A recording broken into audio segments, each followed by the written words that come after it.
Wacha nione salamu ya Rais William Ruto, salamu ya Rais William Ruto.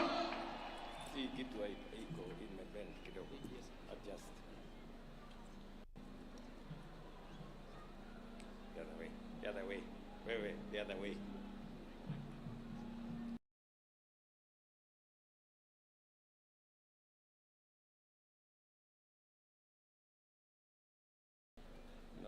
No. It's the opposite direction. No, the other way.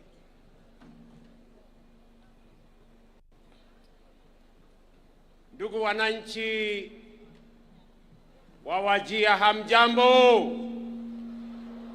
Wajir hoye! Wajir hoye! Si leo. Assalamu alaikum. Asanteni sana. This is Wajir County. And this is Kenya. This is what we meant when we said we would leave no one behind.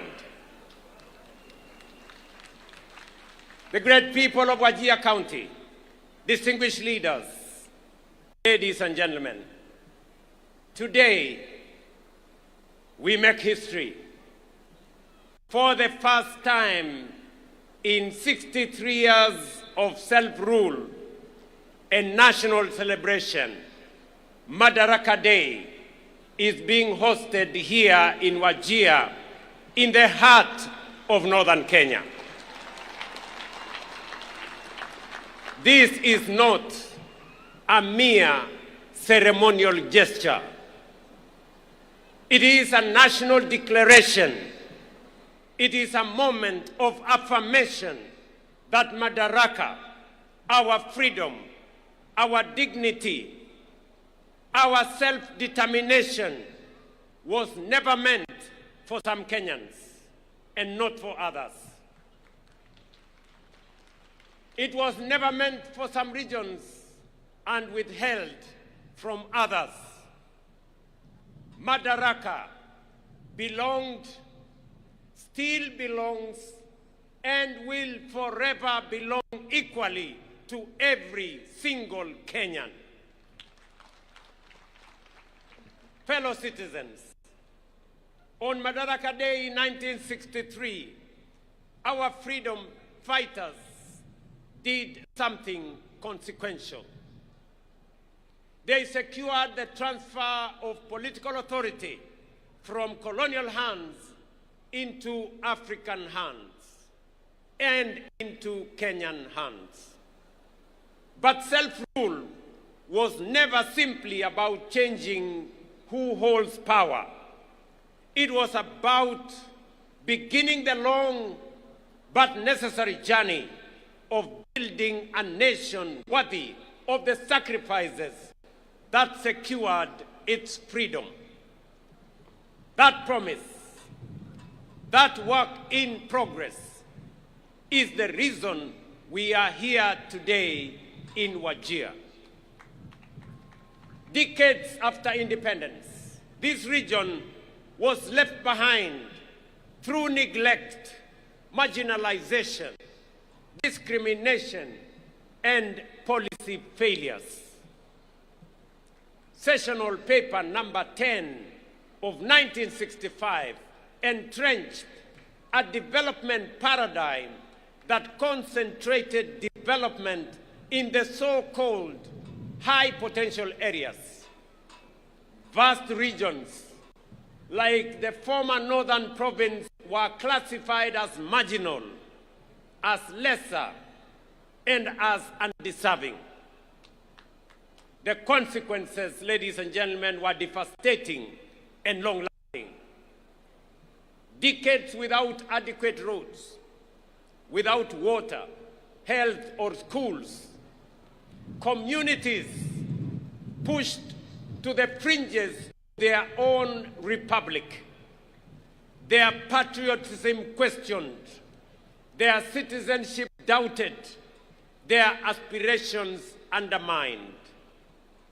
For too long, some said this region was too difficult, too dry, too remote, and too insecure to deserve any development. That was wrong then. It is wrong now. It will forever remain wrong. But we are dismantling that legacy of exclusion. One road, one health facility, one school, one project, and one opportunity at a time. Fellow citizens, I want to tell you that on behalf of the people of Kenya, today, as I stand here as president and leader of our great nation, to the people of Kenya, in northern Kenya, for this marginalization, I want to apologize on behalf of the nation of Kenya. Poleni sana ndugu zetu. It was never meant to be this way. And as my brother governor has said, this has been a very emotional moment for me.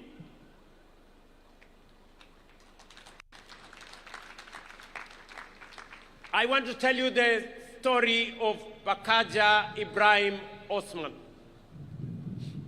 He was born here in Wajir, east of this county in the early 1960s. His parents were born here, but for years, every time Osman went to apply for identity card, the most basic document of citizenship, he was treated not as a Kenyan, but as a suspect, an illegal alien. Every time he was asked for extra documents, subjected to additional vetting, and sent from office to office, year after year. Osman was not alone. For more than 6 decades, this was the lived experience of hundreds of thousands of Kenyans in northern Kenya. Citizens were forced to prove they belong through a system built on suspicion, ethnic profiling, and bureaucratic humiliation. How could Osman and countless others like him be expected to pursue their dreams and build their future? The Constitution of Kenya says clearly, every Kenyan, regardless of their ethnicity, religion, or geography, deserves equal protection, equal dignity, and equal treatment under the law. That is why in February 2025, right here at Orahes grounds in Wajir town, I signed the Presidential Declaration on registration and issuance of IDs and birth certificates in northern Kenya and other counties, ending that system of discrimination. The results, ladies and gentlemen, are already being felt. Citizens like Abdirahman Ali Osman and Mariam Isaac Mohammed, both born in 2007 here in Wajir County, were among thousands of young Kenyans who turned 18 last year and walked away with their national identity cards. No hurdles, no extra documentation, no discrimination, no humiliation, just their rightful documents in their hands on time. That is how it should work. That is how it must work. That is how it will work for every Kenyan in every part of our republic. But let me be direct about what that decision was not. It was not an invitation for foreigners to acquire Kenyan documents illegally. Kenyan identity cards will only be issued to legitimate citizens of this republic. Our commitment to justice and inclusion goes hand in hand with our duty to protect the integrity of our national identity and the security of our country. We did not abolish verification of citizenship. We abolished discrimination. We abolished the targeting of entire communities simply because of their ethnicity or place of birth. A strong nation does not choose between security and justice. A strong nation protects both. That is exactly what we are doing. Today, people like Osman and Mariam no longer feel like strangers in their own country. They feel seen and heard. They feel recognized. They matter and they belong.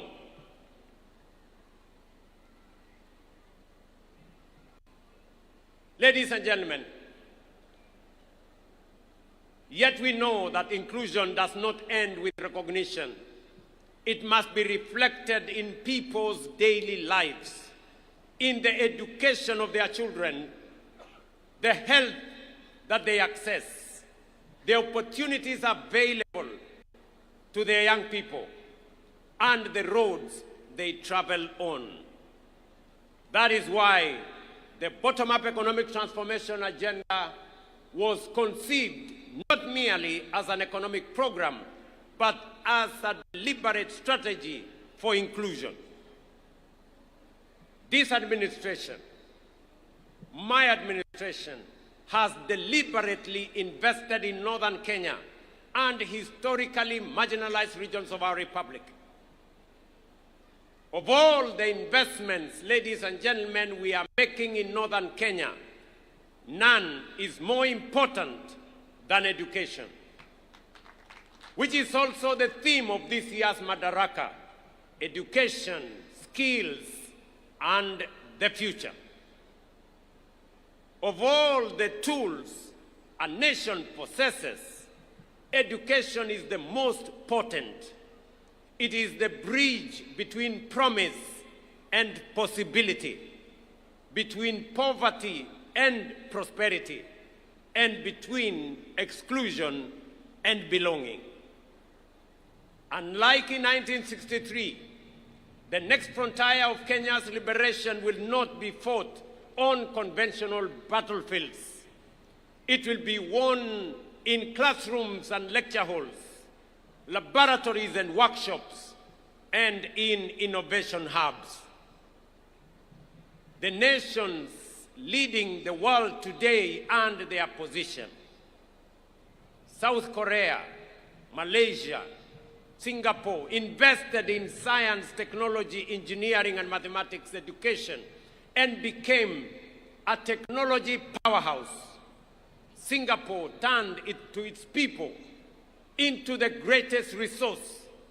Finland built a knowledge economy through sustained investment in learning. Kenya is decisively moving in that direction. The competence-based education and training system is transforming what learning means in Kenya.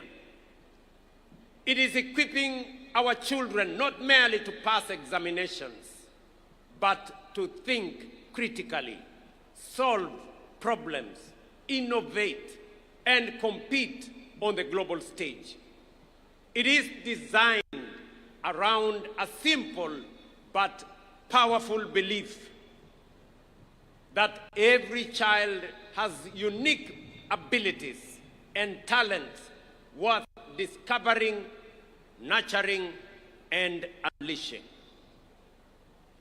What particularly encourages me is that 52% of learners in the first ever grade 10 cohort have chosen the STEM pathway. This tells us that a new generation is rising, one that will drive Kenya and Kenya's industrial transformation, power our technological advancement, and build the innovation economy that will define our nation's next chapter. That is why this administration has made education not just a priority, but the foundation of our future. No nation can rise above the knowledge, the capabilities, and the skills of its citizens. Our education budget has grown from 500 billion in 2022 to over 702 billion today. We have hired more than 100,000 teachers in just 3 years, with 20,000 more set to be hired this year, making it one of the most ambitious teacher recruitment drives in our nation's history. Most importantly, and as a source of pride for the people and leaders of Northern Kenya, 3 years ago, we agreed that the lasting solution to teacher shortages in this region was to train more local teachers. That is why we operationalized the Wajir and Kutulo and Mandera Teachers Training Colleges to complement Garissa Teachers Training College. Today, through this affirmative action program, a record 1,800 local teachers from the 3 counties of Wajir, Mandera, and Garissa have been employed and will be deployed in the region. Additionally, 4,616 young people from this region are enrolled in teacher training colleges, the highest number in our history. This is how lasting solutions are built, by investing in people. On infrastructure, we have built 23,000 classrooms and a further 1,000 laboratories are under construction, many of them in ASAL regions that have waited for too long for modern learning facilities. At the same time, more than 850,000 young Kenyans are enrolled in our technical, vocational education colleges, acquiring the skills, the tools, and the confidence needed to build this nation with their hands from the bottom up. Here in Wajir and across northern Kenya, our commitment is this: no child will be denied the opportunity to learn because of geography or historical neglect. School feeding programs are already supporting 2.4 million learners in arid and semi-arid regions.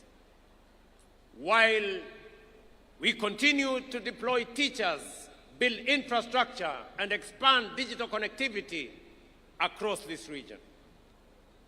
Yet, some children in northern Kenya and other marginalized regions remain outside the formal education system because of certain alternative learning pathways that have not been adequately recognized or accommodated within our education framework.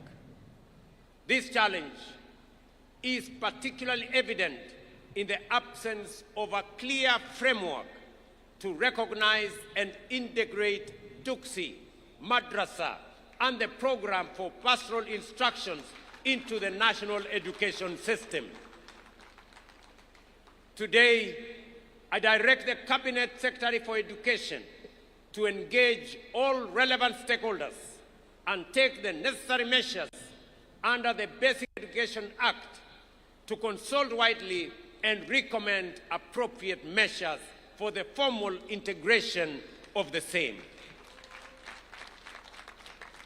This will ensure that every child, regardless of background or circumstance, has a recognized pathway into learning, skills, and opportunity. Every child deserves a door into learning. It is our duty to open every door. Yet, operating and opening the door for opportunity is only part of the journey. Inclusion must also mean access to quality healthcare, dignity, and well-being for every citizen. Today, of the 31.5 million Kenyans registered with the Social Health Authority, about 800,000 are residents of Wajir, Garissa, and Madaraka counties, representing one of the most significant expansions of healthcare inclusion since independence. To date, SHA has paid 8.1 billion Kenya shillings in claims for services provided in these 3 counties, demonstrating the transformative impact of this reform on access to quality healthcare. Beyond healthcare, ladies and gentlemen, inclusion must translate into opportunity for our young people. Already, more than 2,500 youth across all 30 counties of Wajir County have benefited from the Nyota program through business support, capital, training, and mentorship. Across Wajir, Garissa, and Madaraka counties, more than 7,200 young people are beneficiaries. We are also investing in Jitume digital hubs, ICT centers, digital skills programs, and digital infrastructure so that a young person in Wajir can compete with any person in Kenya and globally. Through the labor mobility program, we are opening pathways to jobs, skills, and international experience. Our message to the young people of Northern Kenya is simple. Your future will not be defined by geography. It will be defined by your talent, your skills, and your determination. But talent and determination flourish where opportunity is accessible and infrastructure is strong. That is why we are investing not only in people, but also the foundations of economic transformation. Today in Wajir County, through our affordable housing program, we have invested 15.6 billion shillings in the development of 4,600 housing units, including markets and including hostels, which are at various stages of procurement and construction. This is the largest housing development Wajir has witnessed since independence. One of these projects, located just 3 kilometers from here, stands as a visible symbol of our commitment to ensuring that development, opportunity, and decent living are not reserved for only a few regions. These projects are creating jobs for our young people and generating opportunities for local enterprises. But this is only one part of a much larger transformation. Across Wajir, Garissa, and Madaraka counties, projects valued at approximately 38.5 billion are currently at various stages of implementation. These investments are delivering affordable housing, student accommodation, modern markets, police housing, classrooms, and other supporting infrastructure that will improve lives expand economic opportunity, and accelerate the region's development. Alongside housing and other social investments, we are investing in the infrastructure that connects communities to opportunity. That is why connectivity remains central to northern Kenya's transformation. For decades, distance was used to justify exclusion. Today, we are defeating distance.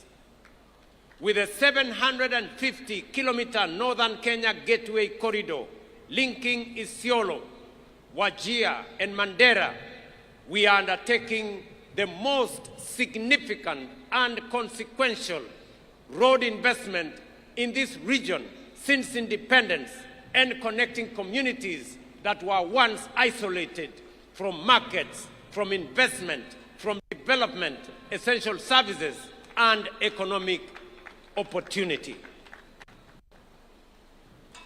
This investment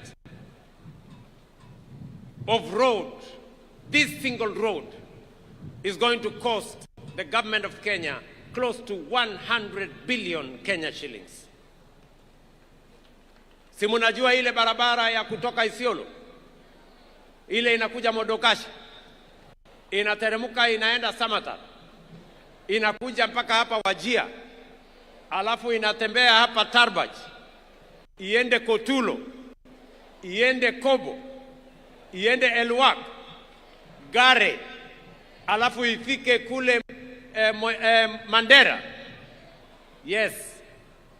Na pia ile barabara inatoka kule Lamu kuja Karisa, iende Kulamawe na kuungana na hii barabara pale Isiolo.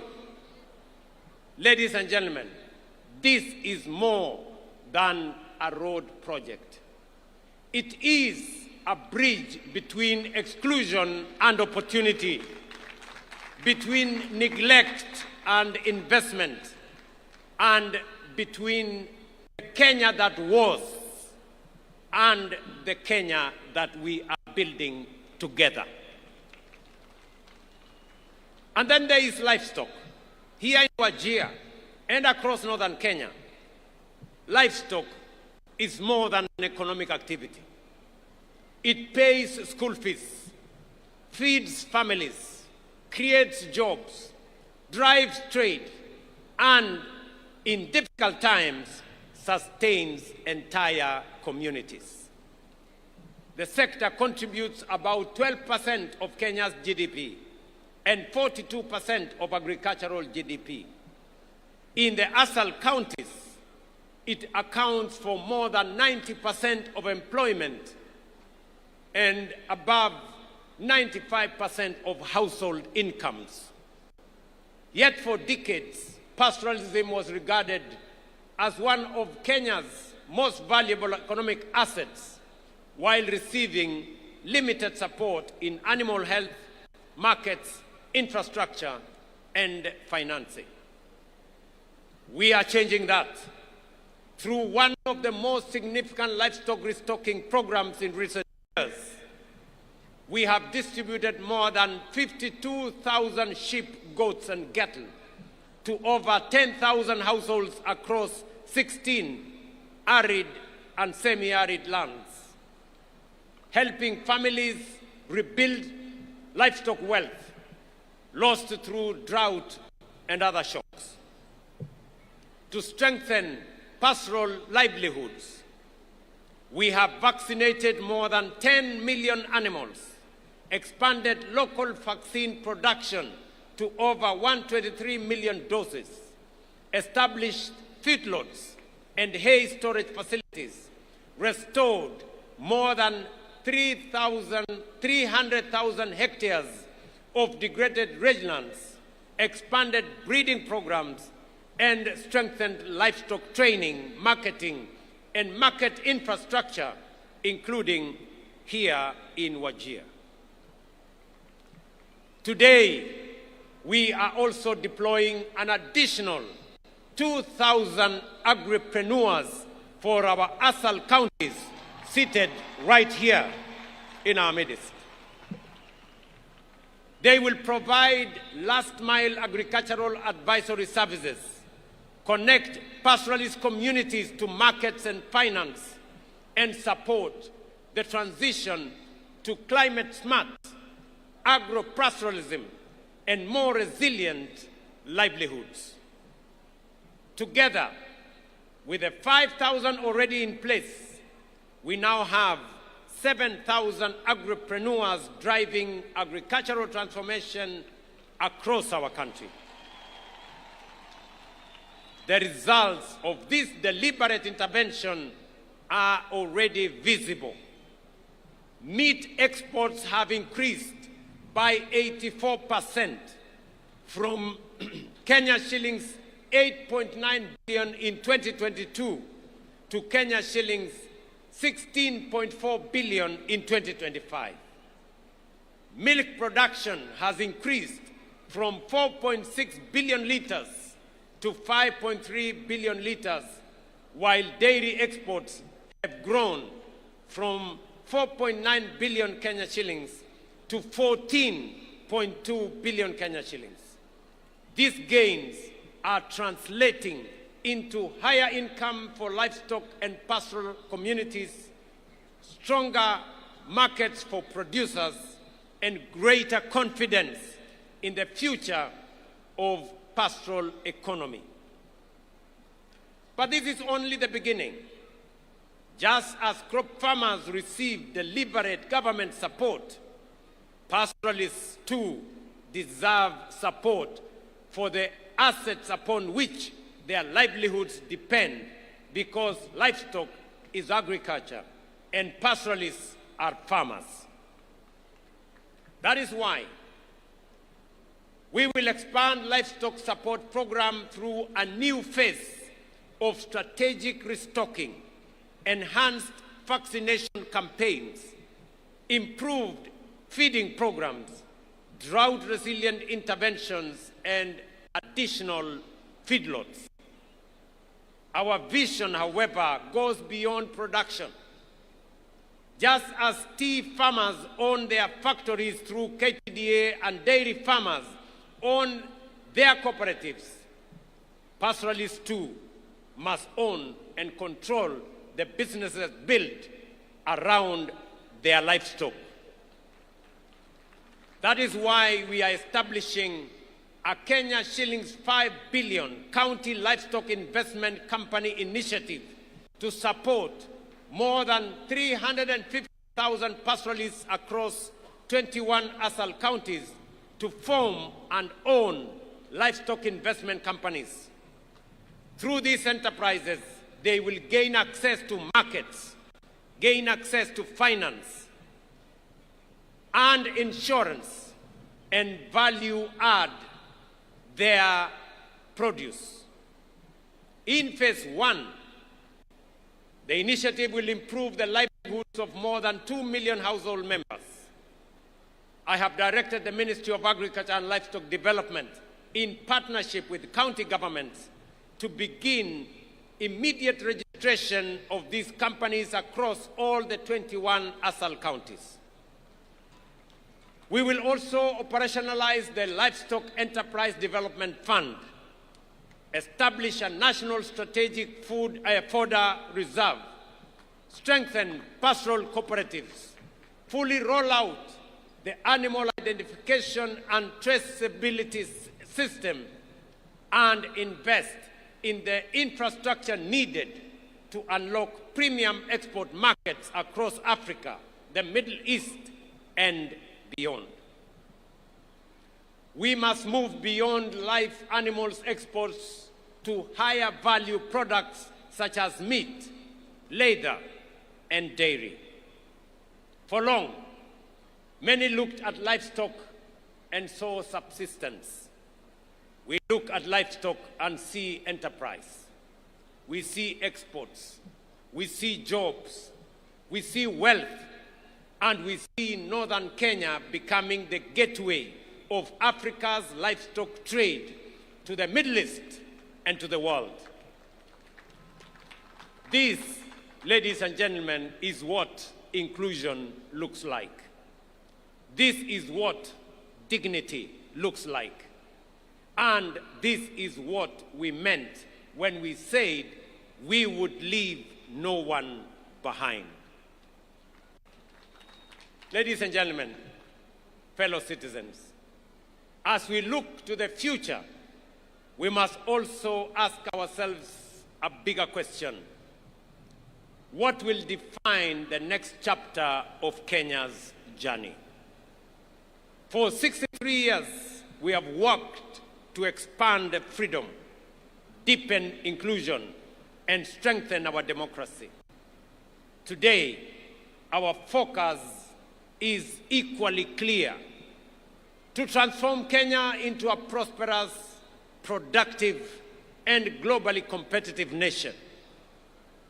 That is the roadmap before us. A Kenya that will feed itself and export surplus to the world. A Kenya that manufactures more of what it consumes. A Kenya that creates jobs and opportunities for its young people. And a Kenya that competes confidently in the regional and global economy. Northern Kenya is not peripheral to that vision. It is central to it. For too long, Northern Kenya was viewed through the lens of scarcity.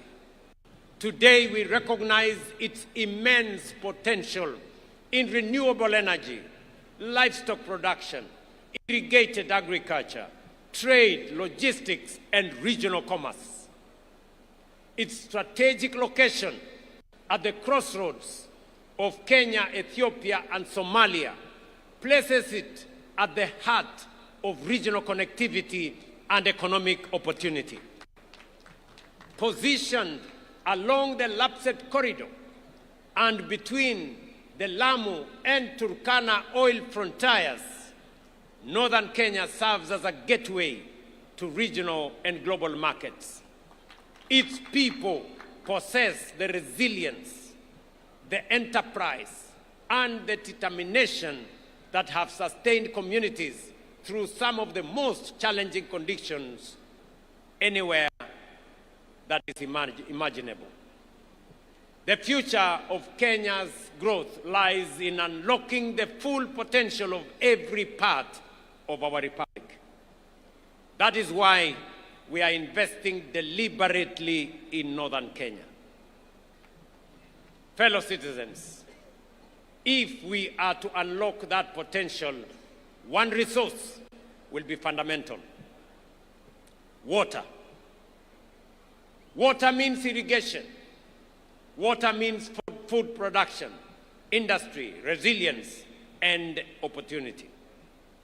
That is why my administration has set the ambition to build 50 mega dams across the country, 200 medium and small dams, and thousands of micro dams.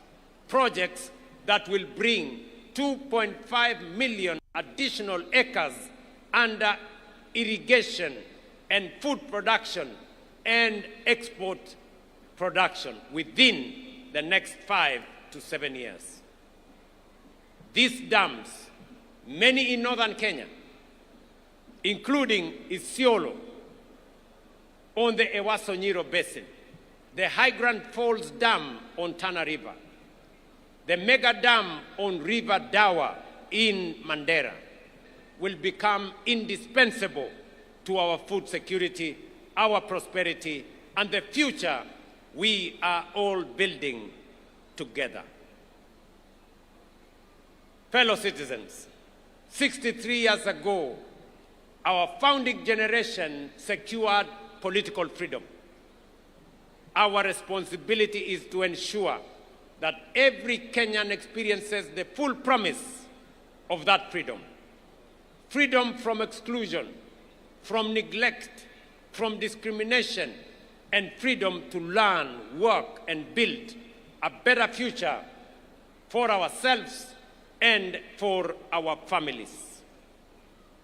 For decades, some parts of our country were told they were too distant, they were too dry, too difficult, or too marginal to matter. Today from Wajir, Kenya rejects that thinking. We affirm that no community is peripheral to our national story. No child is too far away to deserve opportunity. And no citizen is too distant to deserve dignity. And no county is too remote to deserve development. From Busia to Mandera, from Turkana to Kwale, and from Kisumu to Mombasa, every corner of this great republic matters because every Kenyan matters. Wajir is not the age of Kenya. Wajir is Kenya. Northeastern is Kenya, and Kenya belongs to all of us. Ndugu zangu watu wa Wajir, mimi nimefurahi sana. This has been a great moment. This has been one of the most consequential Madaraka days that I have attended. Na mimi nawaambia watu wa Wajir, watu wa Northern Kenya, yale yalifanyika pale nyuma hayatafanyika tena. Tutatembea pamoja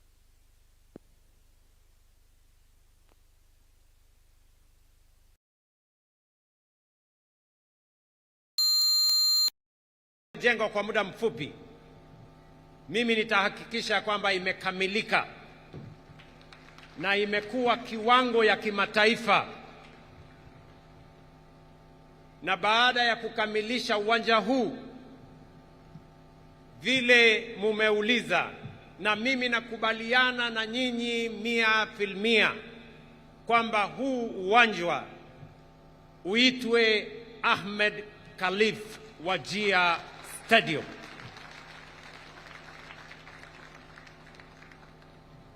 Mbali na uwanja huu ambao tunajenga na zile miradi nyingine yote ambayo yanaendelea katika kaunti hii na Northern Kenya kwa ujumla,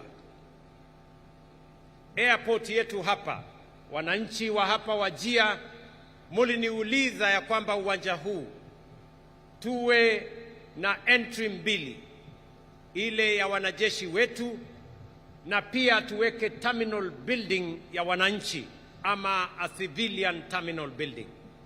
I want to confirm to you that we have provided the necessary resources. We have done the necessary preparation.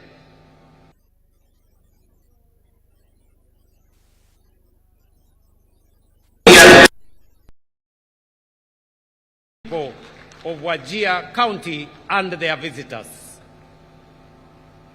Vile vile, nataka nitangaze nikiwa hapa Wajir.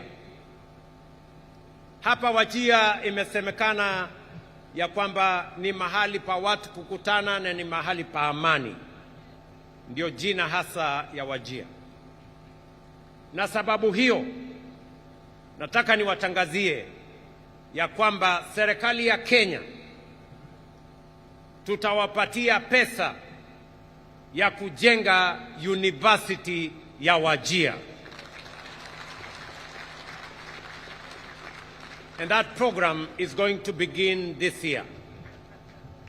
Nyinyi kama watu wa Wajir mutanisaidia kuamua na mutenge ardhi ambayo inatosha kujenga university itakayosaidia katika kuendesha maendeleo ya sehemu ya Northern Kenya na jamhuri yetu ya Kenya kwa ujumla. Mimi nataka niwashukuru ndugu zangu watu wa Wajir. Sijawai kutoa machozi kwa mkutano wa Madaraka, lakini leo imekuwa tofauti. And I feel you. I feel this moment. And I feel the people of Northern Kenya. And I want to assure you that from now going forward, we are going to walk together, shoulder to shoulder, as one people, one nation with a common destiny. Asanteni sana, Mungu awabariki, ninawapenda sana, na Mungu awabariki taifa letu la Kenya. Thank you very much. Nitaomba sote sasa tusimame ili tumalize sherehe yetu kwa wimbo wa